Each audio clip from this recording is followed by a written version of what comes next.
Prolonged standing, we all do through a typical day, whether it's at work, or you're in line at the bank, or even cooking in your own home.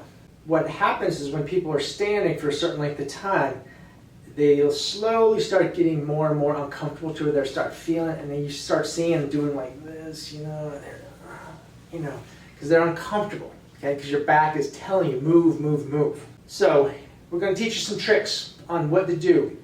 But before we teach you the tricks, it's important that you start to identify in the low back when you know you need to start implementing these tricks.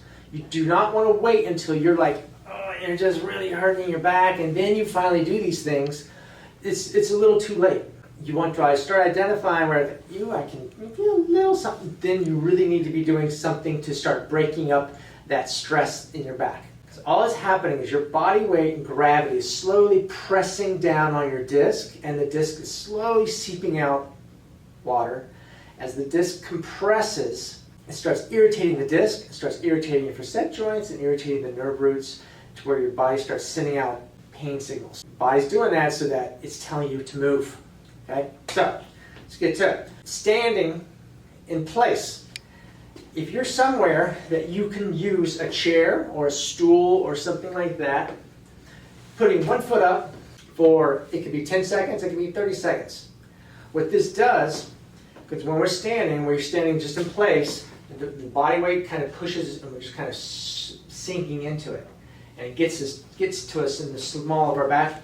So when you start identifying it by putting your foot up on something, now you've shifted your body weight over just enough to the standing leg. So it does change where the pressure is in your spine.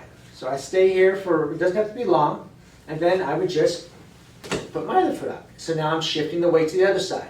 So if I'm standing somewhere working, and it doesn't even have to be that high, it could be even something like a block, or opening the cabinet. If you're at the kitchen sink, and opening the cabinet and just putting your foot into the edge of the cabinet. That's enough to actually take the pressure off. But you want to switch the feet up regularly and frequently.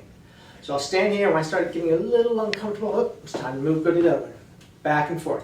So putting your foot up on something, okay, that helps. Another thing with prolonged standing, if you don't have anything to put your foot up on, okay, you can do the little hip shift. You've seen people stand like this and the hip goes out. Okay, well, we don't want you doing that, okay? But by putting one foot forward and putting the majority of your weight on the back leg, this is doing the same thing where I'm shifting the pressure over, but I'm not letting my hip drop. But then again, I'm going to shift these legs back and forth frequently. So it could be frequent, it could be every 10 seconds, every 30 seconds.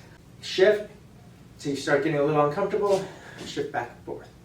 Now, the last technique is one of my favorites. If you're standing in line somewhere at the bank or anywhere, even cooking or cutting up stuff, you can do what I call the dance. Basically, you just start rocking back and forth. What this is doing now, your center of gravity, pressure is now moving from side to side, not staying in one spot to cause the irritation. So you can sit there and just go back and forth, side to side. I can sit here and I can do this for a good hour. My feet will start hurting before my back starts hurting, actually. But if I stop and I just stand here, within about a minute or two, I'm going to start feeling it in my small of my back. Okay. Now, you can also just put one foot forward and you just rock forward and back like so. Okay. And again, you want to switch feet when you're going to be doing the little dance trick, back and forth. And that's prolonged standing. Thanks for watching.